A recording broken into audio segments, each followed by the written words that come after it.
இப்போ மடவ மீனை எப்படி கிளீன் பண்ணலான்றத பார்க்கலாம் வாங்க. கண்டிப்பா இந்த வீடியோ பார்த்துட்டு நெறைய பேர் திட்ட தான் செய்வீங்க. இருந்தாலும் பரவால்ல. நெறைய பேர் சொல்றீங்க, மீனு சுத்தமே இல்லாம செய்றீங்க, சுத்தமே இல்லாம செய்றீங்கன்ட்டு.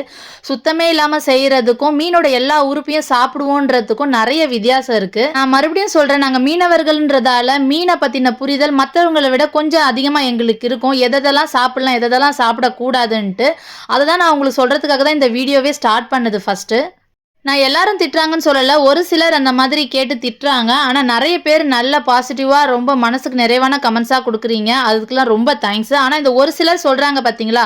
அவங்களுக்காக தான் டீட்டெயிலா நான் இந்த வீடியோல சொல்றேன். இப்போ முதல்ல மீன்ல இருக்க சைடுல இருக்க அந்த துடுப்பெல்லாம் வந்து வெட்டி எடுத்துட்டு, இப்ப நான் செதில் எல்லாம் கிளீன் பண்றேன். மடவை மீன பொறுத்தவரைக்கும் அது தலை மேலலாம் செதில் இருக்கும். ஆனா செதில் எல்லாமே பெருசு பெருசா இருக்கிறதால, கிளீன் பண்றதுல கொஞ்சம் ஈஸியாவே இருக்கும் மத்த மீன்கள விட.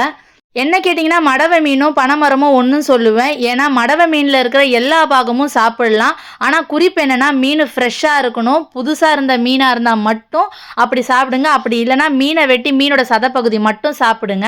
இப்ப இந்த மடவ மீன வெட்டி அதில இருக்கிற எந்தெந்த பாகத்த சாப்பிடலாம்னு நான் சொல்றேன். உங்களுக்கு விருப்பம் இருந்தால் மட்டும் நீங்க சேர்த்துக்கோங்க. அப்படி இல்லன்னா வேண்டாம், நீங்க சாப்பிடாதீங்க. ஆனா, நாங்க சாப்பிடுறத உங்களுக்கு காட்டுறதுக்காக தான் இந்த வீடியோ போட்டிருக்கேன். பாருங்க, இப்ப மீன வெட்டியாச்சு. மீனோட குடல் இது. மடவ மீனோட குடல் இது. நான் ஏற்கனவே வீடியோல நெறைய மீன்களோட குடல சாப்பிடலாம்னு சொன்னேன். அதுல மடவ மீனோட குடலும் அடங்கும். ஆனா இது குடல் கிடையாதுங்க.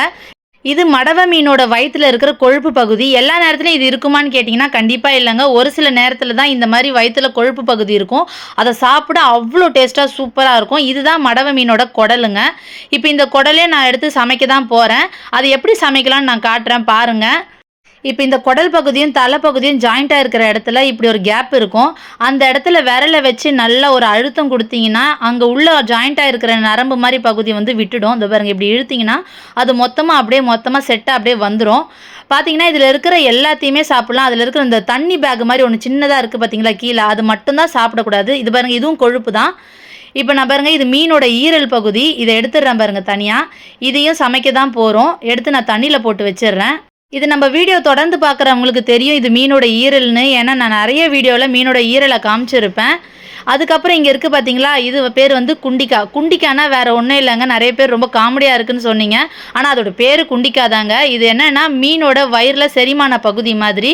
இந்த மீன் வந்து அதிகமா பாசிய சாப்பிட்டு தான் வளரும். அது ஃபுல்லா பாசி தான் இருக்கும். பாருங்க, அது உள்ள பேக் மாரி இருக்கு பார்த்தீங்களா? அது ஃபுல்லா பாசி தான் இருக்கும். அதோட செரிமான பகுதி தான் இது.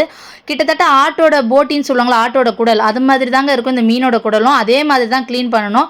ஆனா ஆட்டோட குடல கிளீன் பண்றது கொஞ்சம் கஷ்டம். இது ரொம்ப ரொம்ப ஈஸி. நெறைய பேர் கேட்டிருந்தீங்க எப்படி குடல கிளீன் பண்ணுவீங்கன்னு சொல்லிட்டு.